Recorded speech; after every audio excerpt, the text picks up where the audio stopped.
Wang Channel, apa kabar? Vina lagi di luar nih, mumpung lagi di luar, gimana kalau kita cerita-cerita tentang investasi? Nah, apa sih sisi mulia dari pasar modal, khususnya di pasar saham? Salah satunya adalah tempat untuk berbagi kekayaan, berbagi kesejahteraan, dan juga berbagi kemakmuran.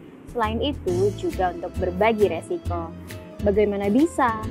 Oke, untuk membahas soal itu, pada episode Cerves kali ini, Vina mau sekalian menceritakan tentang perempuan keren, yaitu Wang Ying alias Cat Wang, sang pendiri Relx Technology, asal Tiongkok. Asal kalian tahu nih, si cantik Cat Wang adalah wanita terkaya di dunia. Wow, Vina juga wow ya. Tahu nggak sih, kekayaannya itu melebihi dari 300 triliun rupiah dari kepulan bisnis rokok elektronik vape. Pada suka nge-vape gak? Teman-teman Nongpin semua, seperti biasa jangan lupa di subscribe, like, dan juga komen. Kalian juga bisa nih isi di kolom komen tentang kritik maupun saran agar kritik kalian tuh bisa tersampaikan. Nah, follow juga channel audionya di Apple Podcast, terus juga ada di Spotify dan Google Podcast. Memasuki usia 39 tahun, Cat Wang membawa perusahaan vaping yaitu Relx Technology yang dia dirikan untuk melantai di bursa. Dan gak main-main, melantainya di bursa saham Amerika Serikat, New York Stock Exchange, tepatnya pada Januari 2021 lalu. Baru banget kan? Aksi korporasi itulah yang membuat dirinya langsung terlihat memiliki kekayaan melimpah sekitar 359 triliun rupiah atau setara 24,8 miliar dolar Amerika Serikat sebagai kekayaan bersih atas kepemilikan perusahaan yang dia bangun. Bagaimana sih kekayaan Cat Wang itu bisa dihitung sehingga ketahuan nih kekayaan bersihnya? Nah, seperti di awal tadi Vina bilang, karena dengan melakukan initial public offering atau IPO, Relx Technology divaluasi untuk mendapatkan berapa harga wajarnya per saham dari perusahaan tersebut. Hasilnya, harga perdana saham Relx di bursa saham itu sekitar 22,34 dolar Amerika Serikat per saham atau setara 323.985.000 rupiah per saham. Wah gila, lumayan sih ya. Harga tersebut hampir kali 2 lebih mahal dibandingkan harga yang ditawarkan saat penawaran jelang IPO. Dan itu sekitar 12 dolar Amerika Serikat atau setara 174.000 rupiah per saham. Jauh ya ternyata. Jadi biasanya tuh di mana-mana termasuk di Indonesia, perusahaan yang mau IPO itu diwakili oleh perusahaan sekuritas sebagai underwriter melakukan penilaian kewajaran harga nih si sekuritas ini untuk kemudian roadshow ditawarkan kepada calon-calon investor yang mau beli. Nanti harga yang terbentuk itu belum tentu sama. Bisa lebih tinggi dan juga bisa lebih rendah daripada harga yang ditawarkan. Ya, tergantung bagaimana investor itu menilai dan seberapa berminat atas saham-saham yang ditawarkan. Intinya semakin diminati berpotensi membuat sahamnya itu lebih tinggi dan begitu juga sebaliknya. Sehingga pada saat IPO atau hari perdana sahamnya dicatatkan di papan bursa, harga sahamnya tetap sama sesuai harga penawaran. Tapi biasanya itu yang membuat kemudian harga sahamnya di pasar reguler atau kita biasa kenal secondary market langsung melesat naik karena banyak yang mau membeli melalui transaksi di bursa. Kejadian kayak gitu banyak terjadi juga di hari perdana perdagangan saham perusahaan yang IPO di Bursa Efek Indonesia atau BEI, yang bahkan cuma hari pertama tapi juga bisa sampai 3 hari sahamnya tuh naik terus. Sebab ya peminatnya ya cukup banyak tapi nggak kebagian untuk beli saat penawaran di pasar perdana yang sebelumnya. Akhirnya investor mengincar di perdagangan reguler di bursa gitu. Oke deh, balik lagi nih ke Cat Wang. Nah, dengan terbentuknya harga penawaran saham Relx Technology yang tinggi itu, kekayaan langsung menyalip Richard Liu dari JD.com dan juga Robin Li dari Baidu. Wow. Dan ngomong-ngomong tentang JD.com, Cat Wang yang membangun Relx Technology pada tahun 2018 itu mencari sumber pendanaannya tuh di situ, di JD.com itu. Jadi saat itu Relx Technology bikin proposal crowdfunding, lalu dikirimkan ke platform JD.com untuk memenuhi pemodalannya. Catwalk harus punya modal yang cukup kuat karena pesaing-pesaingnya itu tuh banyak banget, dan pada tahun itu vape itu tuh lagi booming banget terutama di Cina. Dan jadinya permintaan tuh terus meningkat gitu.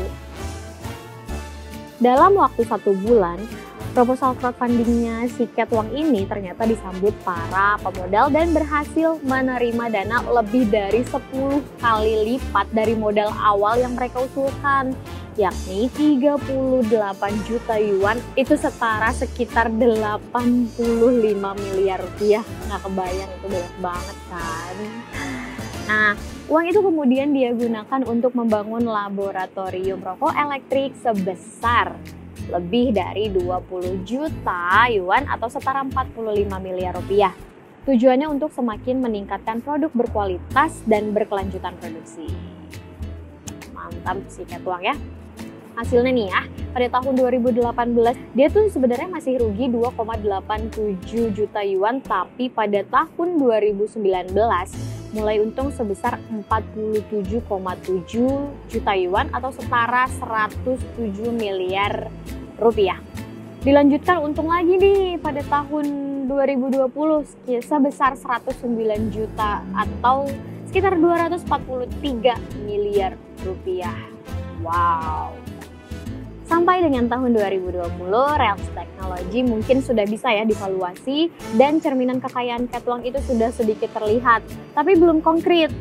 Apalagi kepemilikan para crowdfunder yang berpartisipasi dalam pendanaan melalui platform JD.com. Itu belum benar-benar terukur ya. Lalu begitu Relx Technology IPO di New York Stock Exchange itu semuanya terlihat dan terukur dengan jelas. Para crowdfunder juga sudah pasti menikmati hasil kepercayaannya dia kepada Catwalk dan perusahaannya itu. Makanya dia disebut sebagai wanita terkaya di dunia, guys. Nah, lebih dari itu, jeripaya Catwalk mendirikan perusahaannya sampai punya pendapatan dan laba bersih yang besar itu hasilnya juga bisa dinikmati oleh orang banyak, yaitu mereka yang ikut membeli saham Relx Technology dengan kode RLX, baik dari kenaikan harga saham maupun dividen. Jadi tuh banyak yang ngincer saham RLX ini di bursa New York Exchange. Jadi nih, seperti Vina ceritakan di awal, bahwa pasar modal adalah tempat berbagi kekayaan, faktanya memang begitu. Urutannya begini, dimulai dari perusahaan yang butuh modal untuk mengembangkan bisnis ataupun untuk membayar hutang. Nah, di sini kalian juga jadi harus tahu, cek dulu tujuannya apa. Kemudian, menawarkan saham kepada masyarakat, lalu masyarakat yang berinvestasi tentunya melalui pasar modal, kemudian sahamnya dibeli oleh masyarakat, setelah itu masyarakat yang membeli sahamnya menjadi bagian dari pemilik perusahaan tersebut, perusahaan kemudian terima uang dari masyarakat investornya, lalu masyarakat yang memegang sahamnya itu boleh mentransaksikan atau menjualnya kembali melalui bursa atau memegang terus sahamnya dengan harapan mendapatkan dividen. Begitulah secara umum prosesnya. Nah, Catwalk dan Relx Technology-nya sekedar merupakan contoh kasus saja supaya Vina bisa menggambarkan nih proses ini dan sekaligus siapa tahu kisahnya si Catwalk itu sendiri menjadi inspirasi buat kita semua. Terutama jadi kayak dapet julukan tertentu gitu nggak sih, jadi wanita terkaya di dunia, ya kan? Nah, selain itu supaya dapat gambaran yang lebih aja ya tentang pasar modal sebagai tempat berbagi kekayaan kepada masyarakat. Misalnya kita bicara perusahaan perkebunan di Indonesia deh. Perusahaan bergerak di bidang kelapa sawit dari hulu ke hilir. Perusahaan ABCD misalnya kita ilustrasikan ya. Perusahaan itu beroperasi di Indonesia dalam bentuk PT alias perseroan terbatas, tapi sahamnya dimiliki investor dari luar negeri juga. Jadi penanaman modal asing atau PMA. Ketika perusahaannya itu semakin besar dan kaya dari perkebunan sawit yang berdiri di tanah Indonesia, yang menikmati keuntungan tentu saja ada dua pihak ya. Pertama adalah pemilik saham perusahaan dan pemerintah dalam bentuk pajak atau bagi hasil kalau ada. Ya memang sih ada masyarakat sekitar yang ikut sejahtera karena bisa jadi dia menjadi karyawan atau menjadi mitra atau warungnya jadi laku karena banyak karyawan yang bisa menikmati bagian dari kekayaan itu. Nah, dengan adanya IPO gitu, masyarakat tuh menjadi bisa sebagai bagian dari pemilik perusahaan dan menikmati hasil kekayaan perusahaan secara proporsional. Masyarakat yang lebih luas tentunya ya, bukan hanya sekitar operasional perusahaan aja. Syukur-syukur kalau masyarakat sekitar bisa dapat sahamnya juga. Jadi seperti itu deh gambarannya kira-kira. Sampai sini paham kan? Walaupun begitu, Vina ingatkan bahwa investasi itu, apapun itu ya, pasti ada resikonya. Menjadi pemilik saham, beli saham, berarti juga menjadi bagian dari bisnis perusahaan itu secara tidak langsung dan ikut pengambil resiko dari bisnis yang terjadi.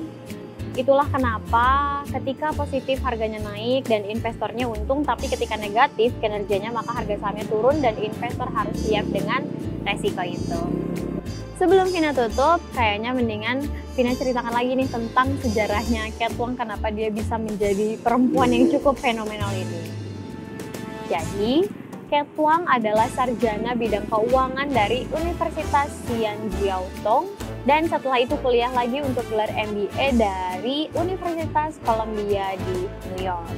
Sebelum mendirikan Rails Technology, Cat Wong sempat bekerja di perusahaan internasional seperti Bian & Company dari 2013 hingga tahun 2014, terus bergabung dengan Uber China sebagai General Manager dari tahun 2014 sampai tahun 2016, pindah lagi nih ke Didi Chuxing Technology selama 2 tahun sampai tahun 2018, lalu pada tahun 2018 itu dia mendirikan Rails Technology. Every day I focus on my work, which is problem solving, kata Cat Wong. Wish, keren kan? Oke deh, segini dulu pembahasan kita kali ini. Kalau kalian suka konten ini, jangan lupa di-share, subscribe, dan juga komen, like deh semuanya. Dan jangan lupa kalau dengerin audionya, di-follow juga di Spotify, Apple Podcast, dan juga Google Podcast. Bye!